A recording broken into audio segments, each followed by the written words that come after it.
This podcast is sponsored by nobody.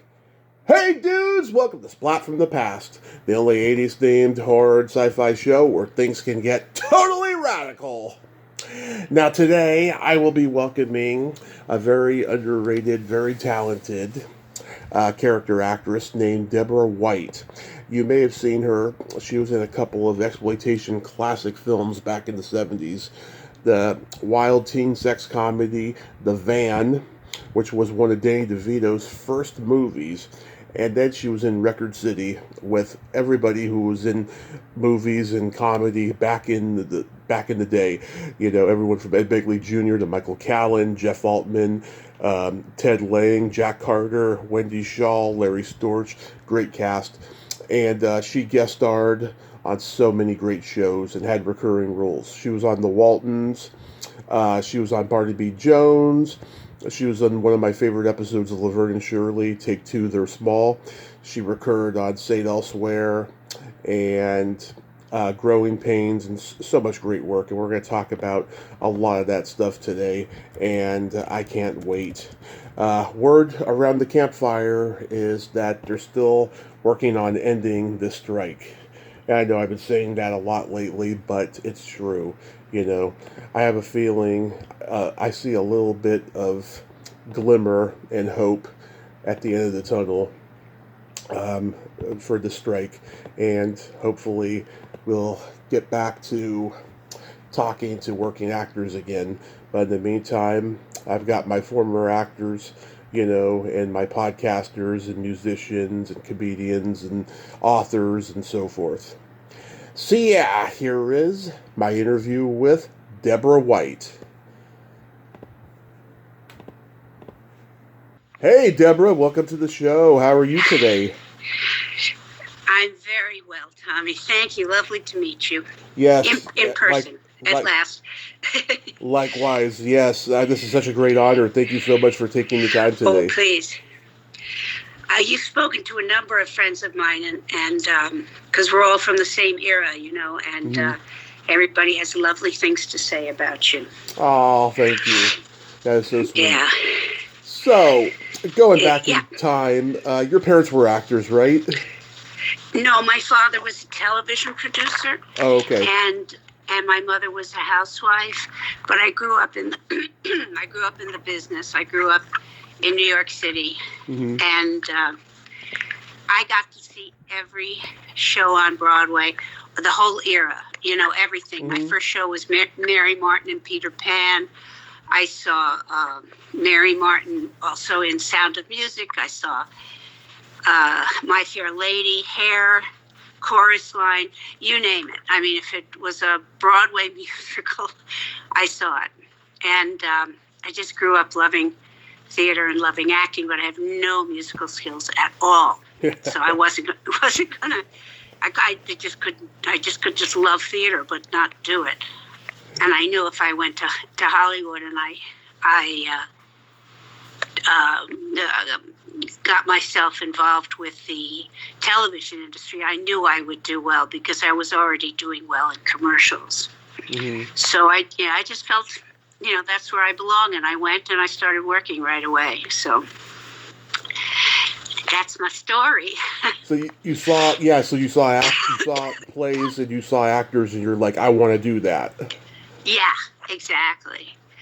I mean, and I saw the best of the best. I mean, I saw the original everything. Yeah.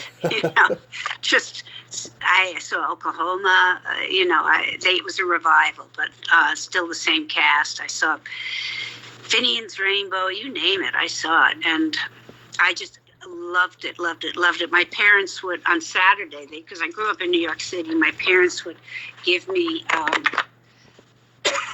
Excuse me, I have a little cough. It's going around. Oh, it is indeed. Everybody has it. They'd give me $5 and say, go see a show, you know, and I would just go to Broadway, and I'd walk around and I'd go, I've seen that. Oh, look, you know, I never saw that one. I'll go. Yeah. So you got involved in school plays and community theater and all of that? Yeah, right. Yeah, exactly. but I never had any musical talent, which is really what I wanted to do, but I just never had it. So when I graduated high school, I started going out on commercials, and I booked a lot. I booked a lot of commercials. I did over 500 commercials in my early life when I was doing commercials. I was like the Red Lobster girl for a number of years, and I did Coca-Cola commercials. I did a lot of Procter and Gamble, and of course I looked down on it all because they were just commercials. Nowadays I'm like, gee, Yeah. I really should have socked that money away. But I did move to Hollywood. I did buy a house. I did start to work. So it all worked out. Yeah. So after high school, did you attend college? I went to NYU for about half a semester and said, I don't want college. I want to work. I want to work. And my parents were amenable, particularly because I started getting work. Right. I mean, you made a lot of money in commercials. Did you have any classmates there that we would know? Well, I studied with Uta Hagen, and I studied with Milton Katsalis. And when I studied with Milton Katsalis in L.A., what's his name? He has a show, and he does those commercials for older people with insurance. And I can't. Tom Selleck? Dear. No. Yes, Is exactly. Yeah. He was in my class. And who else? I don't know. There were just a lot of people who ended up. I was in an improv group in New York that I was one of the founding members of, and Henry Winkler was in that group. We worked together, and we actually shot a commercial together. And it's funny because it's a very cute commercial. And when I saw him a couple of years ago, I reminded him that I had a copy of it, and he said, "Oh my God, I want to see it." And we just never got together to see it, but it's a very cute commercial. It was for close-up toothpaste, and we both had beautiful teeth at the time. I've actually talked to many of Milton Katsalis' students from way back when. I'm amazed at the ones who actually shrugged off the whole Scientology thing as opposed to the ones who actually were in it, Yeah. It was very hard to avoid it. He made it a very big part of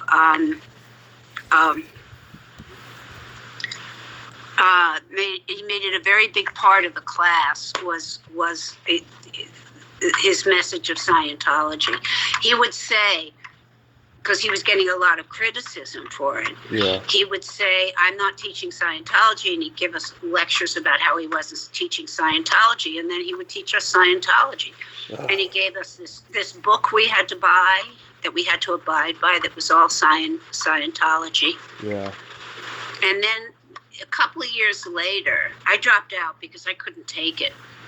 He was very cruel too. He could be very cruel. Yeah. And because I wasn't interested in the Scientology, he was a little abusive, and I finally figured it out. Get out of here. He's not good for you. and he asked me a couple of years later. I got a phone call from his assistant, Peaches was her name, and she said that Milton wanted to see me, and I said, "Why?" And she said, "Well, come see Milton, he'll tell you why." And I said, "No, I'm not going to go see Milton Katsalis. If he wants to talk to me about something, he should give me a call." I mean, by then I caught on, that he was just a bully. And I got on the phone with him, and he said to me, "You've been telling everybody that I'm teaching Scientology, and I'm not." And I just stood up to him and said, "But you are, Milton. This is what I learned from you." And I just listed what I learned from him. And I said, "I think you just got to face it. You are doing it." And eventually, I think it got him. I think he lost his power and cachet in Hollywood because he really was deep into it. Right. And Yeah, it's frightening. But Uta Hagen, like, what was she like with you? She was very strong, very demanding, very good. She was a very good teacher.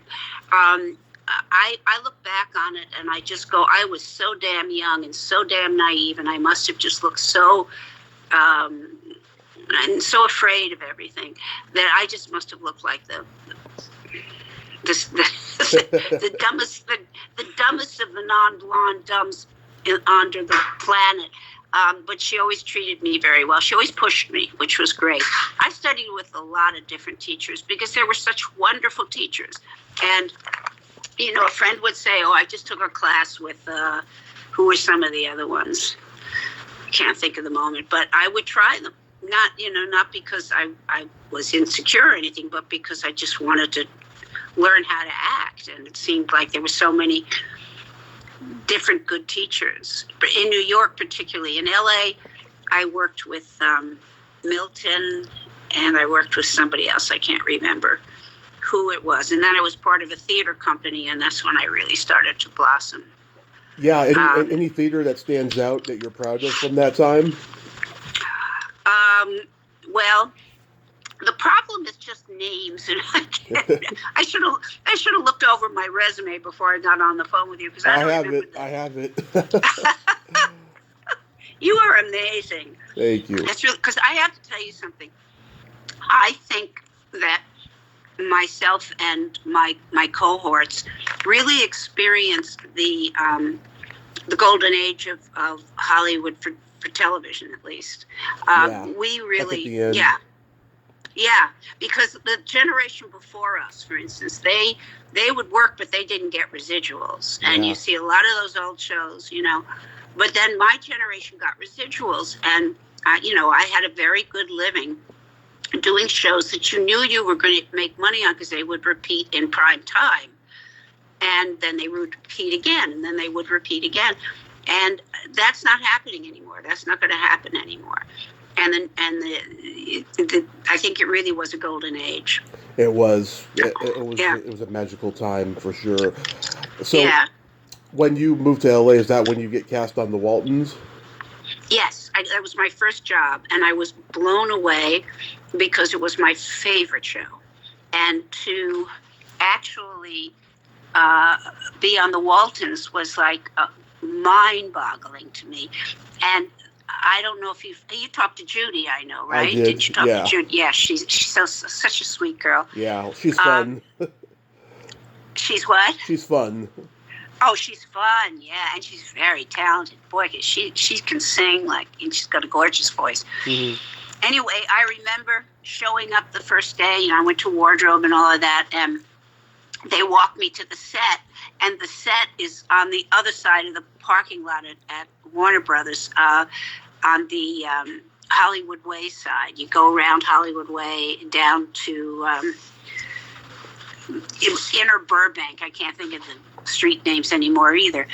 Burbank Boulevard, and there was where the big water tower was. You'd walk past the water tower, through the parking lot, in through these bushes, and then bingo, there you were on Waltons Mountain. It just was. There was a house, and it was half a house. Of course, it wasn't a real house. And you turned around, and there was the schoolhouse and the town, and I went nuts. I was so happy to be on that set because I loved the show so much, and I was like in heaven. Mm-hmm. And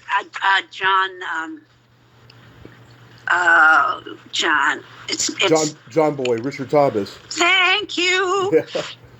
I'm really not senile, but I just am losing names and things. But he and I had done it. I go through it all the time. Oh, well, you're a youngin'. I know, but I'm at that beginning stage, Okay.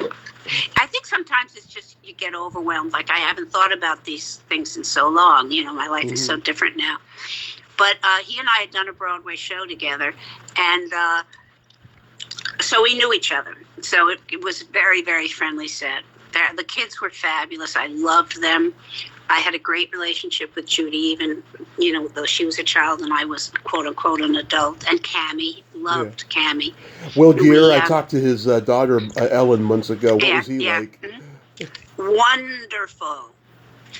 Wonderful. Yeah. Wonderful. Everything you saw on film with him was exactly how he was.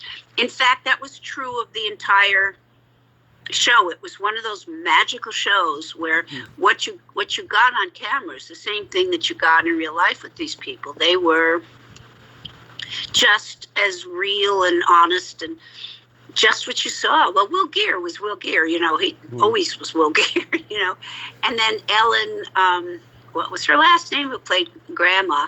I'll look it up. Ellen, she's so good. She was in It's a Wonderful Life. You see, I can remember. Yeah. I remember. Ellen Corby. Oh, very good. Uh-huh. Let me just see. Ellen Corby, is that right? Wonderful. Yeah. Okay. Yes. Right. Ellen Corby. This is kind of a sad story, but I was living in West Hollywood. I'd moved to Hollywood with my husband, and I was getting ready to divorce him. It just was not working out. And we had a fight one night. And Ellen lived up the block from me in West Hollywood, right off of Doheny. And I actually walked myself up to her house and I knocked on her door. And she saw me and I was just crying my eyes out. And she welcomed me in and we sat and talked. And I talked to this woman that I only knew from a couple of days on the set with her. This was before I did the other episode. But the first episode, I sat and cried in her arms. And she was wonderful to me. She was just wonderful. I don't think I would have reacted that way. If some young actress I'd worked with came to my house and, and cried about her marriage. But Ellen Corby, great soul. Yeah. And then I went and Ralph Waite started a theater, and I worked there. I did some producing there. Their first production was something called The Hairy Ape, and I helped produce that. And I was a stage manager on that, and that was a lot of fun. Yeah. Bruce Davison was in one of those episodes. Yes, he played my husband. Yeah, I've met Bruce. He is such a great guy. He is a great guy, and he and I also had worked together before. So it was, and then we worked together again afterwards. We did a hotel together. Oh yeah. And so it was really, there wasn't a bad egg in the lot, Yeah. And people laughed and made jokes, and when you think of a set as a family, the Waltons did it. And I had total opposite experiences. I can tell you I had bad experiences. I can tell you who was really crappy, and to me in any case, and I can name names, I'm happy to. But this was heaven. And when they wrote me back into the show, I was blown away. I could not have been happier. And it never was as good for me as the Waltons. That was an incredible experience. Yeah. Then you were in the TV movie remake of Dark Victory with Elizabeth Montgomery and Anthony Hopkins. Right. Mm-hmm. Yeah. Oh my God. That was very strange because I played her personal assistant, and she's going blind in it, and the scene of my scenes with her were all blurred. They put Vaseline on the screen or whatever because she was losing her eyesight. Mm-hmm. So she would look at me and it was all blurry. So every shot of me is blurry. They put Vaseline on the lens, and that's how they recreated what she was seeing. And she would be talking to her secretary, and I would be all blurry. So, you don't really even see me very much in that. I had some other ones too that were Well, I did a Kovac. Oh, yes. I don't know if you're. Kovac was not a good experience because Telly Savalas. He was a masher. Tell me he's a masher? Yeah. What's that? You don't remember that term, masher? Something. That's an old timey term. You know, it's like it's like a lech, a perv. You know. Oh, okay. Yeah, he was that. Yeah, he was that. But by the time I got on the show, he was already bored of it. Oh. He was bored of the show, and he would do things like you'd start the morning shooting the scene without him. He'd have a stand-in, and you'd be talking to the stand-in, and you would do all your scenes with him with the stand-in, and then he would come in later, and they'd shoot all his angles and him in the scene. Yeah. So, in other words, you never really worked with him. You worked with his stand-in who was reading from a script, and maybe you did one long shot together, but any close-ups or any two shots or anything like that, he wasn't there. And that was really bizarre. And he would he'd stop in the middle of taping and of filming, and he'd go to the phone. He'd go to the payphone. He spent a lot of money on the horses, and he would go, lay bets and things like that, and we would all stand around waiting for him to come back. Mm-hmm.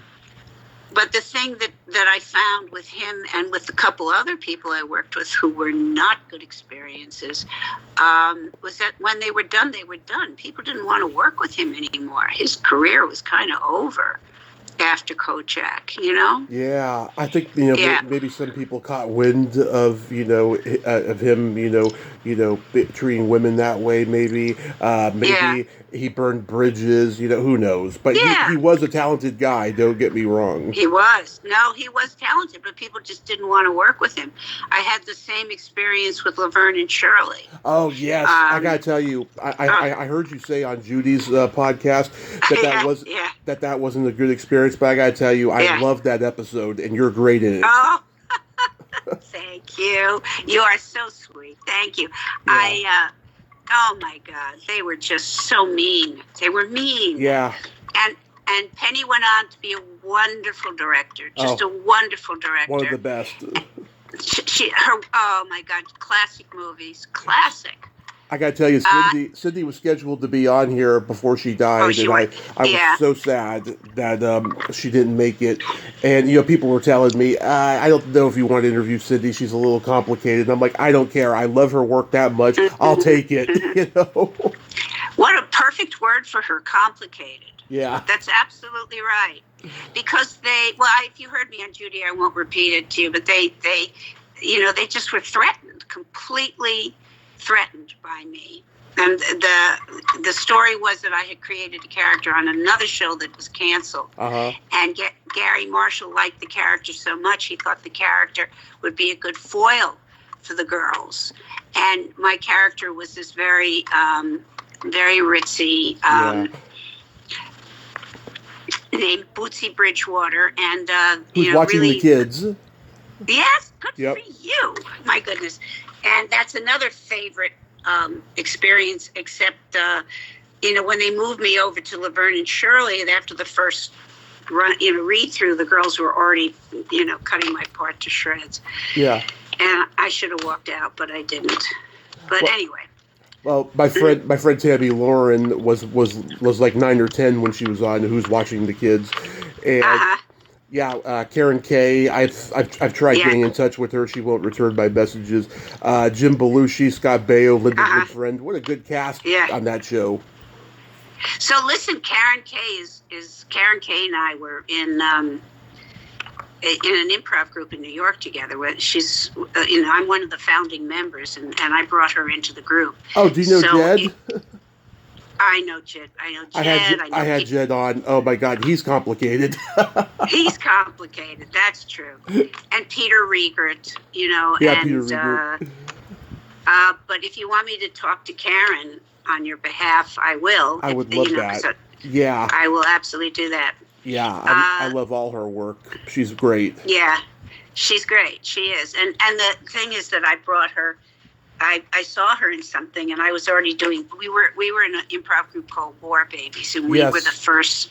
Yeah, and we would rehearse in my apartment, and then we had this great place to go to called the Focus, and we would go and perform, and people loved us. And then I moved out to Hollywood, and I left the group, and then the group came out to Hollywood, and I came back to the group.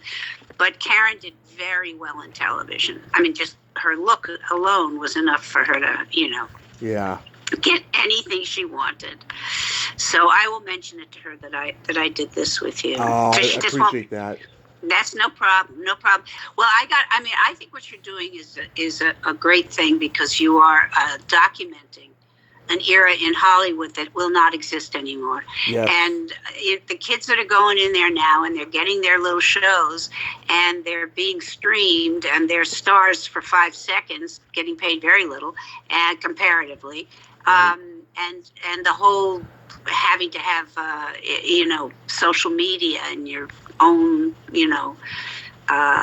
reels, and you know what I mean. That it's very, very hard for these kids to make it, and they make it, and they don't get a lot from it, and it doesn't last very long. Whereas with us, we knew that I was going to work through my 40s if I was lucky. I knew it. And it was also, there was a lot of Me Tooism in those days, a lot of it. And but the roles just started to go away, and by the time I got to things like Baby Boom, where I had a peripheral character, it was recurring, but it was peripheral, I was just bored by it. It wasn't any fun. Yeah. And that's what started to happen, and I just wanted to do something else, so I moved away from Hollywood. Right. I didn't quite stop doing it, but I did move away. Did you see the one? There's, the Van, of course, right? Because Which Van, one? you have to. Oh yes, we got to talk about the Van. Okay. Yeah, you're my second guest from the movie. I've talked to Marcy Barkin. Oh, she's so great. She's so great. She's fun. I like her. Yeah. So, I'm a grindhouse junkie. I love exploitation movies of the 70s because they're so wrong by today's standards. And I'm curious to know, did you have fun making that one, or did anything weird happen? Yeah. One. Well, first of all, loved Marcy. Great cast. Danny DeVito was the only one that sort of became a star. Yeah. But the one thing was that I had said to the producers that under no circumstances will I do nudity, and my agent had it in the contract and everything. So I did the whole movie, and I didn't do any nudity, and then I go to see the movie, and there I am naked on the screen, and all they did was use a stand-in who had a much better body than I had. And so I'm not doing nudity, but my character was doing nudity, and it was shocking. I was shocked. That was really weird. And in the making of it, looking back on it, we did some really dangerous stuff. Like there's a lot of scenes in the van where we're driving. I think he's driving very fast, and I'm getting all kinds of upset about it. And I hated the way I played my character, but that's now and looking back. But we actually shot going around some of those mountain curves in the Malibu hills, and it was really crazy. Yeah. I mean, he was driving, I was in the passenger seat, and the crew was in the back, and there was a car in front of us and a car behind us, and we were going very fast. And I just thought, this can't be legal. This can't be legal. This can't be legal. And we survived somehow, but whoa, that was scary. Really scary. I also did something that you probably don't know about called The Fat Man, which was Fat Man. The Fat Man, yeah, that's something that disappeared completely off. That was my first job. My first job was the Bob Hope Chrysler Theater, which doesn't. Oh, you mean the Fat Spy? The Fat Spy, yeah. Yeah, With I saw Jackie, that. I saw that. I didn't know if that was really you or just an IMDb yeah. flubber. Go ahead. No, yeah, that's it. That's it. It was my first feature film, and my story about that is that I missed the plane to Florida where they were shooting it because I'm a dingaling, and I missed the plane, and by the time I get there, they're already the other girls had all gone through the bikinis and chosen their bikinis, and there was only one bikini left, and it was horrible. It was this pink flowery thing, and I got stuck in this pink flowery thing for the whole movie because I missed my plane and I didn't get a shot at the good.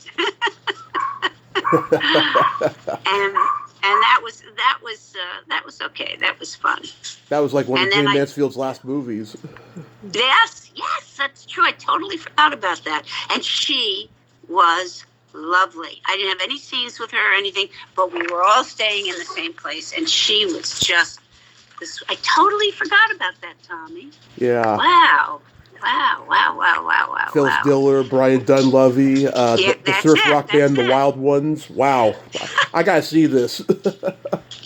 How was making Record City? Oh, that's interesting because that was another fly-by-night.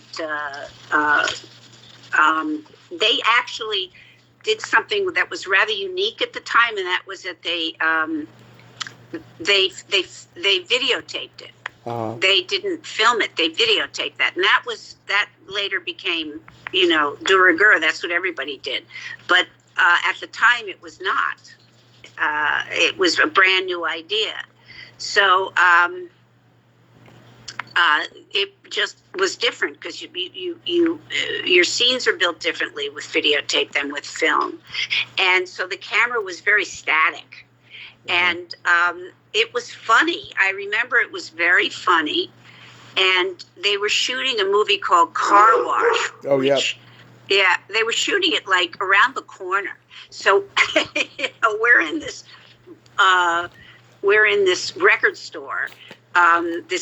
In Pasadena someplace or something, and around the corner is another film crew shooting Car Wash, and I thought that's so funny. I think some of the actors were in both of those movies, but they were real low grade, goofy sort of takeoffs on whatever was big at the time, like Animal House or whatever. Yeah, I just love you play this feminist character, and you have some hilarious scenes with Tim Thomerson, who's a brilliant stand-up, and you kick him in the groin multiple times, including a time where you kick him and he's got metal down his pants or something, and he keeps doing the honk honk on your breasts. Oh my God, it's all coming back to me. Where did you find that? When you go looking for these, where did you find it? I've seen that movie many times, and I own so many VHS tapes, it's crazy. Wow, I guess maybe I should donate my library to you. Yeah. I have a lot of. Yeah, show me what you got, Yeah, I have. That's a great cast. Ed Begley Jr., Michael Callan, Jeff Altman, Jack Carter, Rick Dees, Ruth Buzzy, Ted Ling, Wendy Shaw. Oh my God, Larry Storch. Even Gallagher has a cameo. They were just going after the improv people. They got all the people. All the stand-ups and improv. Yeah.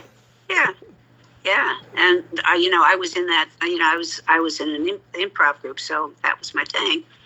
Yeah, it was because it's funny, you do a movie and you had a good time with that one, but it never went anywhere, so I just don't even talk about it. And that you wrote about Fast Walking as one of the most underrated movies of all time really blew me away. I love it. I think so too. I don't know why it didn't take off. I just don't know why. I don't know. Maybe because it was smaller than the average movie that came out at that time. Mm-hmm. Who knows? Mm-hmm. But it's great, and James Woods is great in it, and Kate Lenz. Yeah. Yep. Oh, she was wonderful.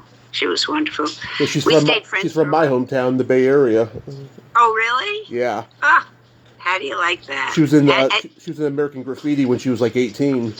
That's right. And she had a hard time of it too because she, there's so much Me Too, and she she really got pummeled a lot by it. So, it never really occurred to me how much that impacted my career until the movement started. And now I look back and I go, oh, right. He said he wanted to meet with me to give me directions, but in fact, he wanted to bed me. Why didn't I pick up on that? It's just a lot of it. And today, of course, it's changed so that people can protect themselves a little better. But I had a lot of that. There was a movie that I did. I bet you don't know this one because this was for PBS. I did 2 movies for PBS. One was called "You Can Run But You Can't Hide," which I can't find anywhere. And the other one was a reenactment of the meltdown of Chernobyl, and it was a reenactment of the trial. And I was in that, and that's also a PBS, and you can't find that one either. So speaking some of them are. Speaking of TV movies, another guest of mine directed you once, Lou Antonio in The Girl in the Empty Grave. Oh yes! Oh my God, I loved him. Now look, what a wonderful man. A wonderful, wonderful, wonderful man. I had a wonderful time with him, and I had a wonderful time with Andy. He was great. Yeah. He was great to me. He was just great to me. And that was really a good experience. And Lou was a doll, great to work with. A lovely man. And the writer, whose name I can't remember right now, was also a wonderful man. And we went away someplace, I forget where, to make it. But, that was a great experience. Great experience. Yeah, my interview with him was so crazy. It's so funny. He's a funny guy. He's funny. It was Lane Slate who wrote it. Lane Slate. Thank you. Lane Slate. And I actually knew him because he had been a client of my ex-husband.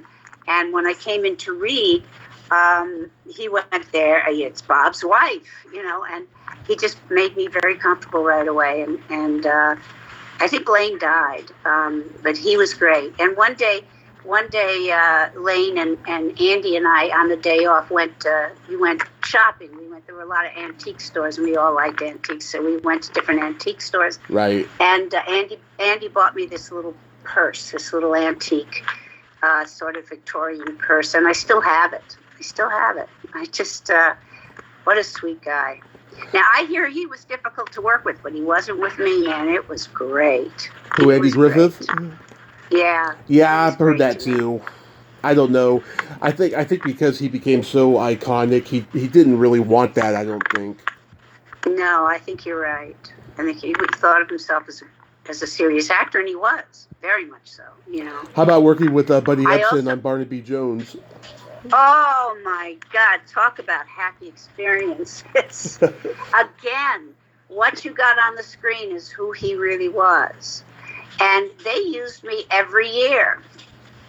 The first time I worked on the show, I'm hearing feedback. I'm sorry, but that's why I'm fumfering. But okay. He said, I worked on the show, I don't know, 4 seasons, something like that. But they just called and asked me to do it. It's like they had their little repertory theater. I did at least 2, if not more. And he was gracious and fun and sweet and exactly everything you'd expect him to be. He was. He just was. Same thing with Tom Bosley. I did a movie of the week with that was a pilot with Tom Bosley, and he too was everything you expect him to be. The person he is on camera is the person he was in real life. That was great. I'm glad I'm talking to you because now I can sort of say, it wasn't all bad, Deb. How was working on Maude? Fabulous. Just being in the aura with those women. Just, I only had one scene, but it was a good one.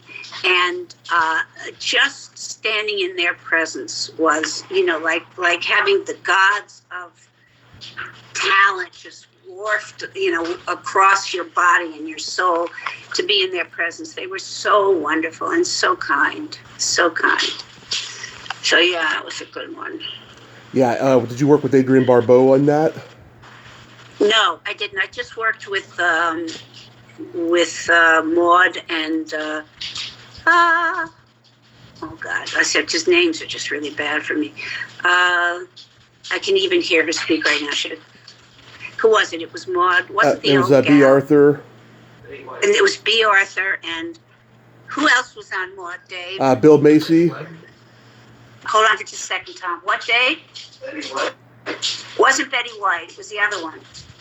It was Bill Macy, Conrad Bain, Rue McClanahan. Rue McClanahan. That's it. Rue McClanahan. Thank you, Dave. And thank you, Tommy. Yeah.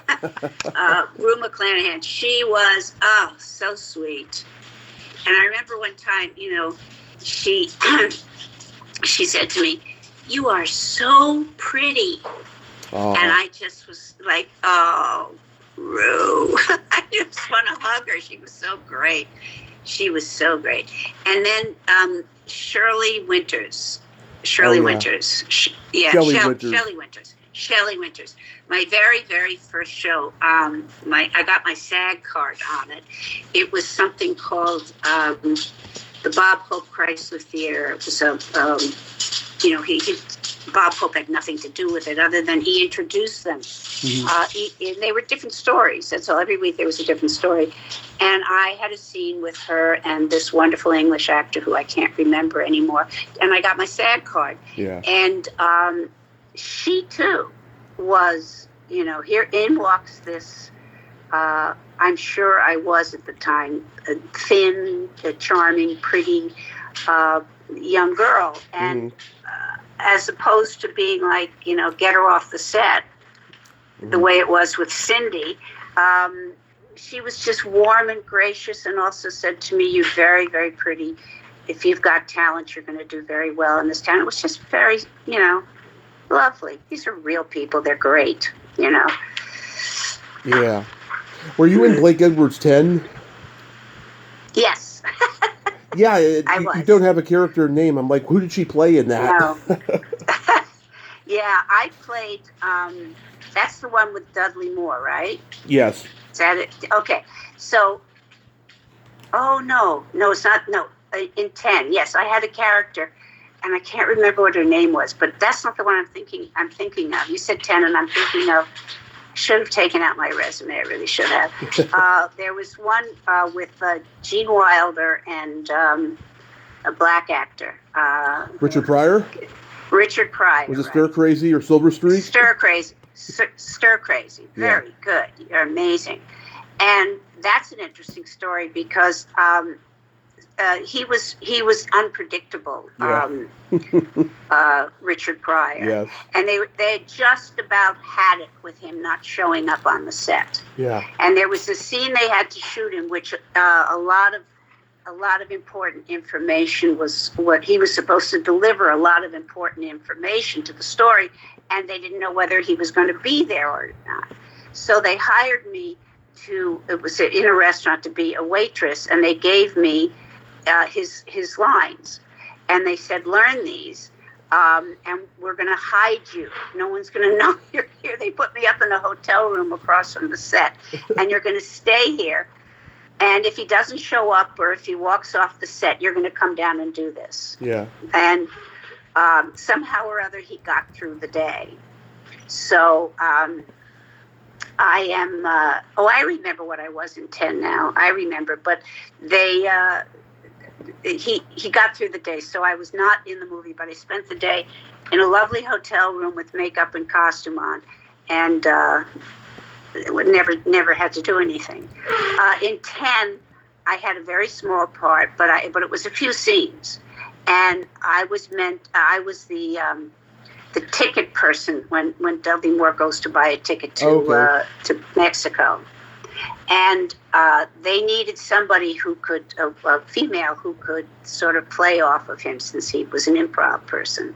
And I was an improv person. And my job was to just react to his antics.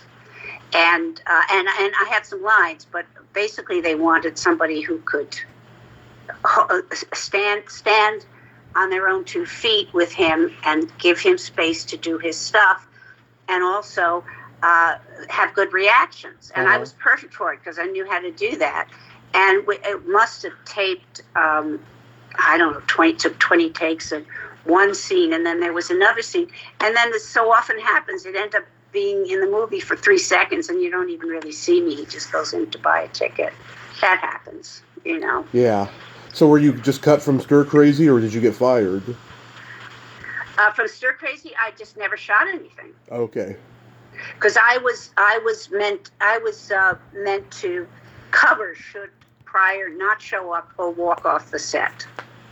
So they hired me to hang out in case he didn't show up. Right. Because they were going to shoot the scene with me. Or if he did show up and walked off the set, they were going to reshoot the scene with me. Because the scene had a lot of, like details in it, information. And I don't remember what I was supposed to do, but it was sort of like I was playing a waitress who really was a spy who had information for him. And so it was information that he was going to deliver to Gene Wilder. But if he didn't show up, then there wasn't anybody to deliver that information to him. So they hired me to play a waitress who was really a spy, and I was to deliver the information. But he actually showed up. You had a recurring role as Nina Morris on St. Elsewhere. That must have been fantastic to work with that ensemble cast. They were so talented. That was true. That was great.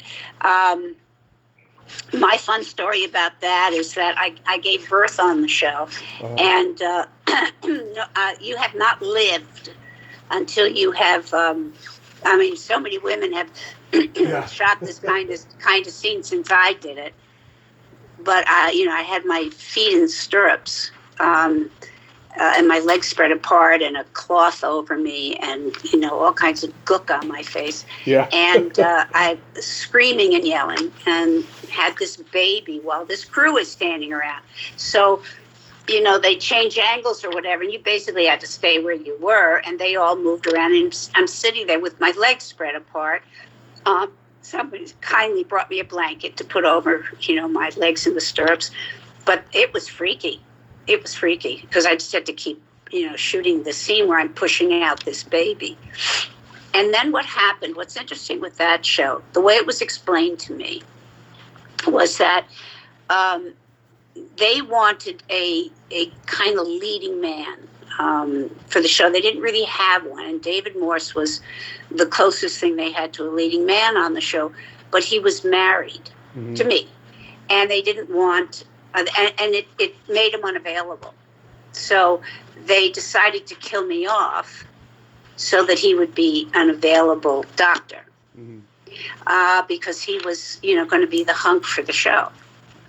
And what happened was that he didn't take off as a hunk because he's not. He's a lot of good things, David, but he was not a hunky guy. So they did that for about a year, and then he remarried, and then he remarried. What's her name? She's so wonderful, so talented. I can't think of it now. It's so crazy. I can see her face. Well, she did the show. Yeah, go ahead. I had a couple friends who were on the same time as you. Ellen Bree. She was a nurse on there.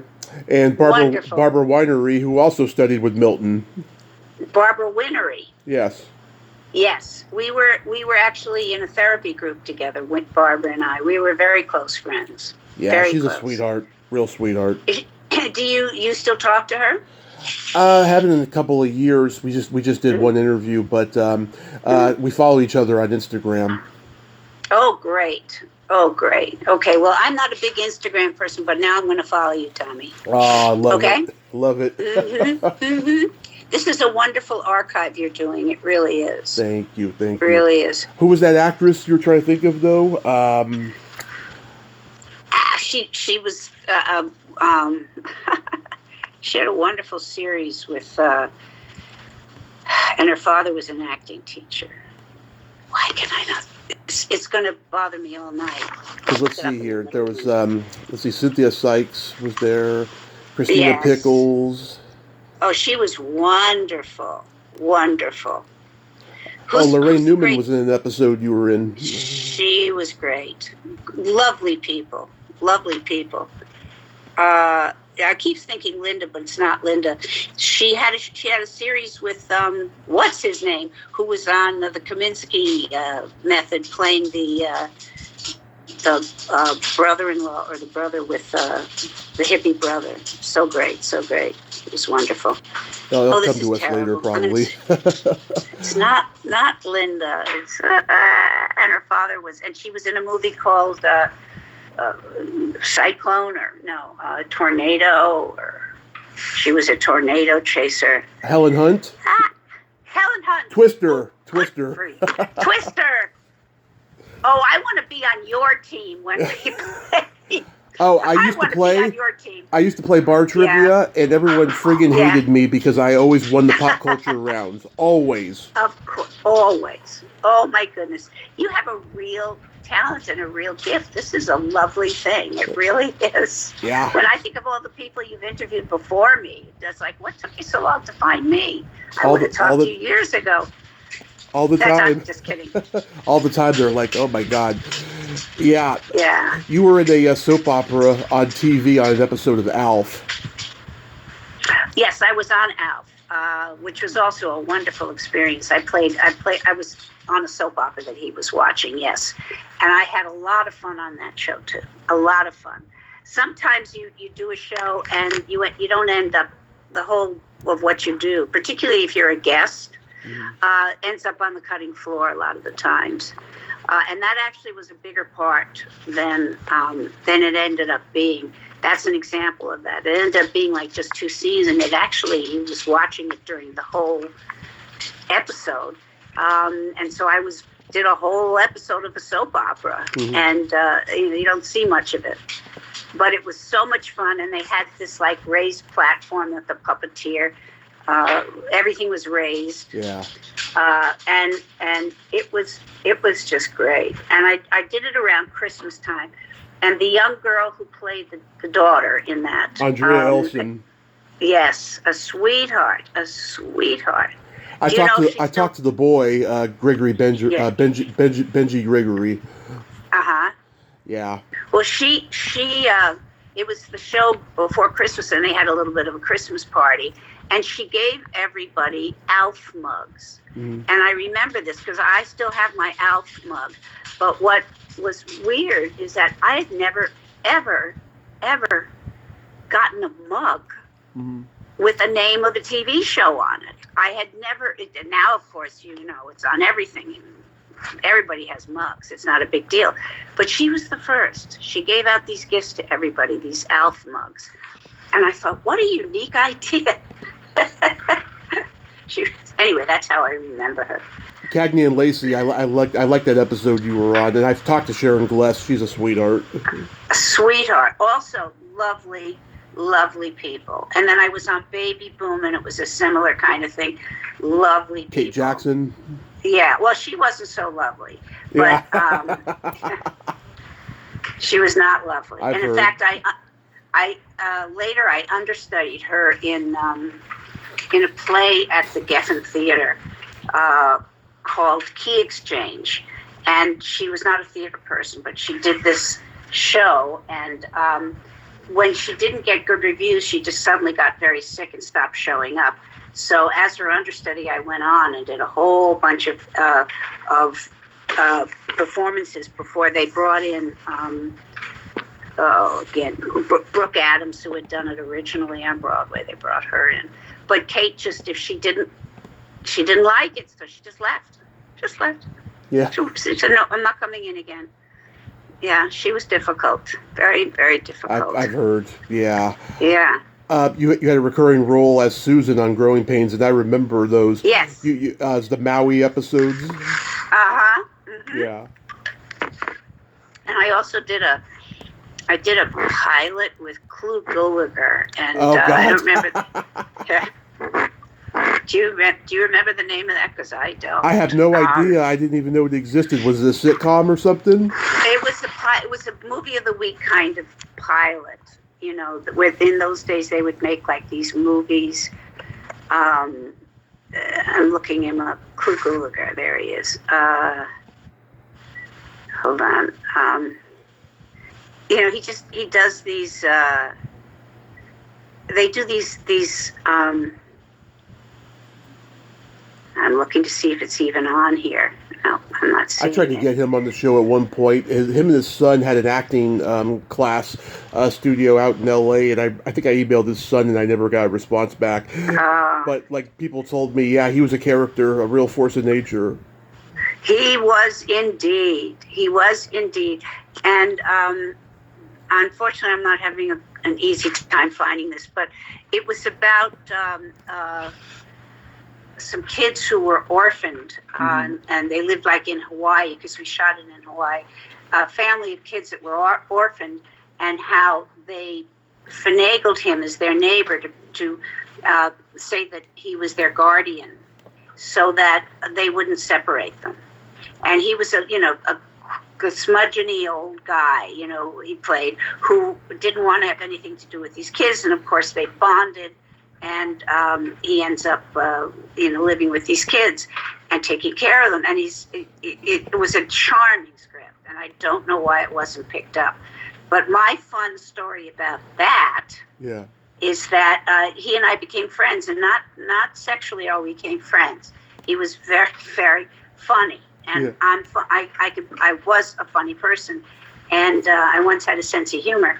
And he and one of the crew members were going to a sex show in Maui that was kind of famous.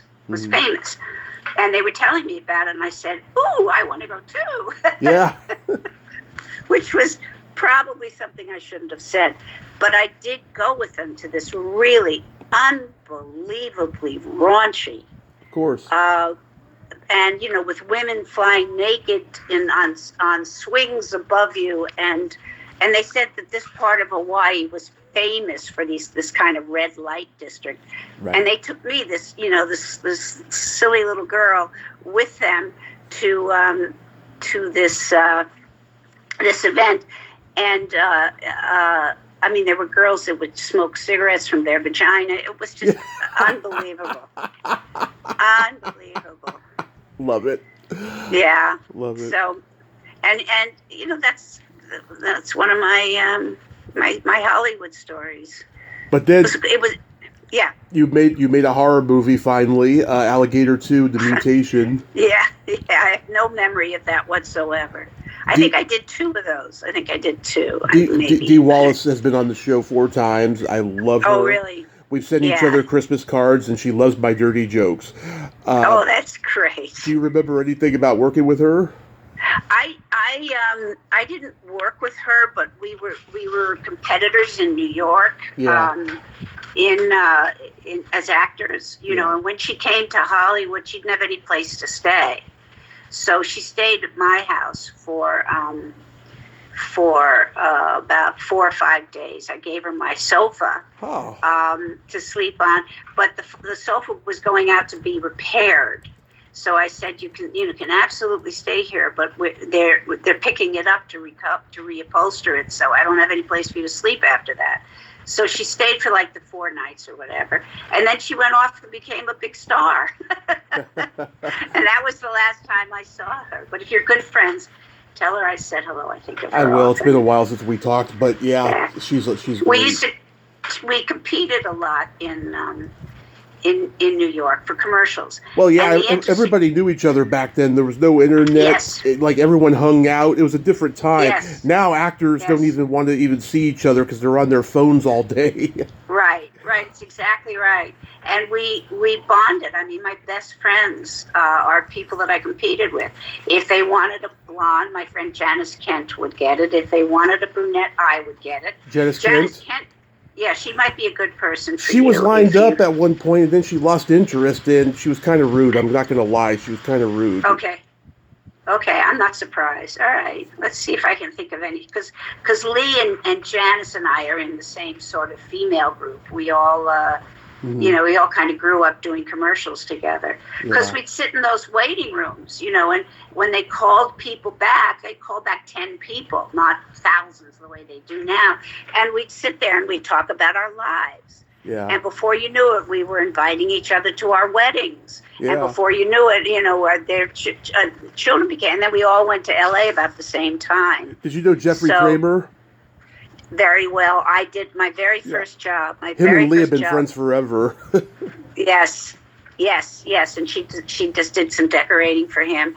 And we're in the same little chat group, Jeffrey. But my very first job was a non-union film, and he and I were in it together. And so I think I've known Jeffrey longer than I've known anybody else from that crowd.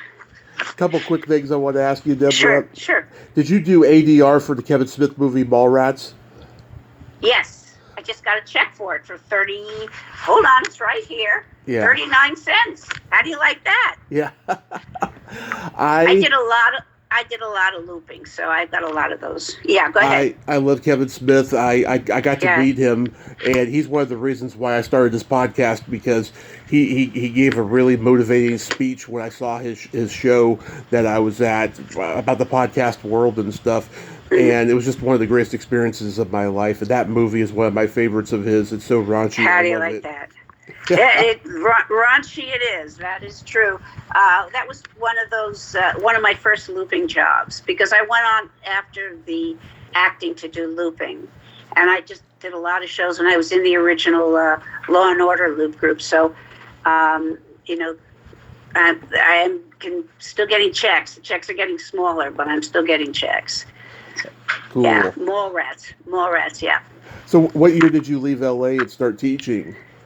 I didn't teach right away. I left LA in 1998, I think. 1998, 99.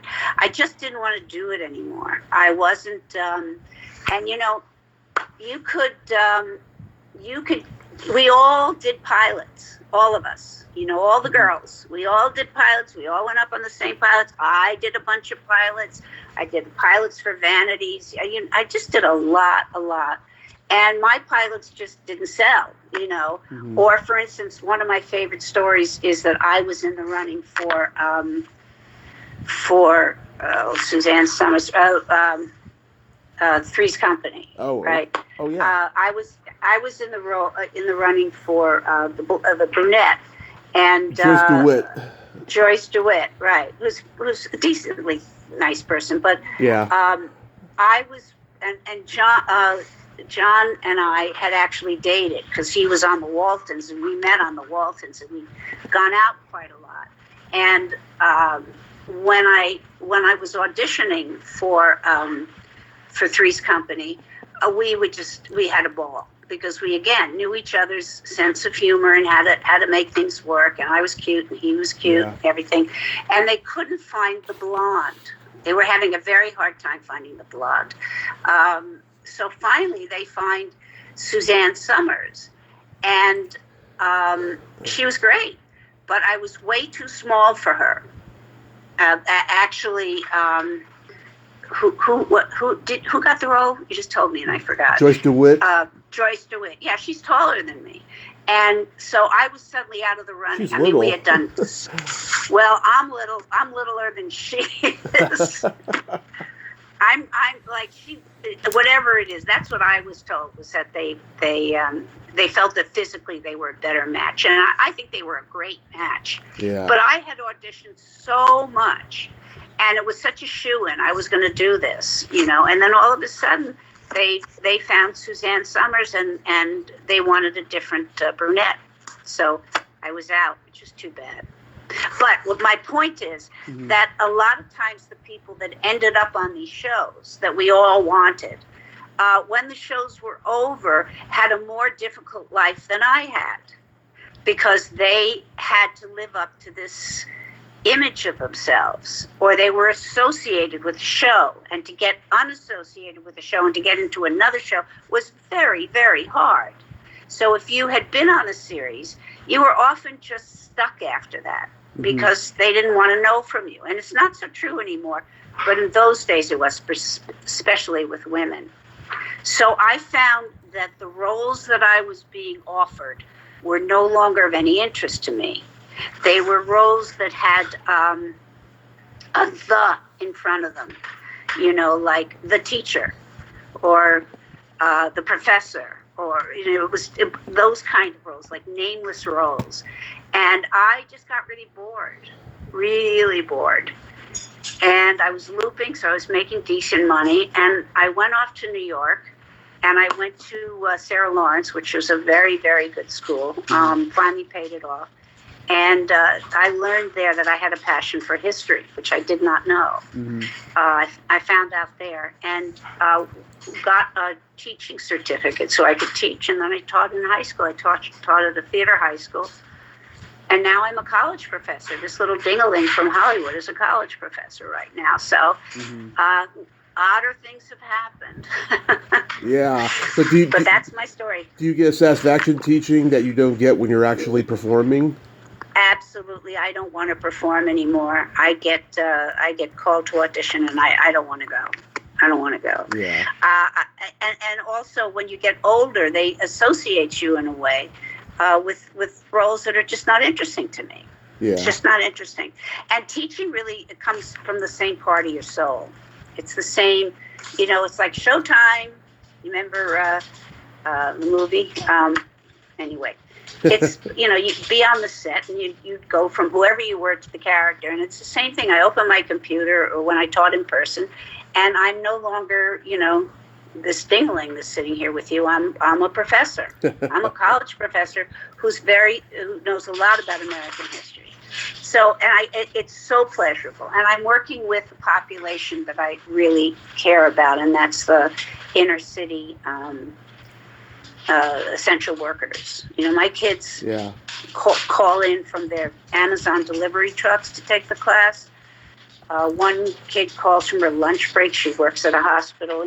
These are hardworking people, and and they, they need me.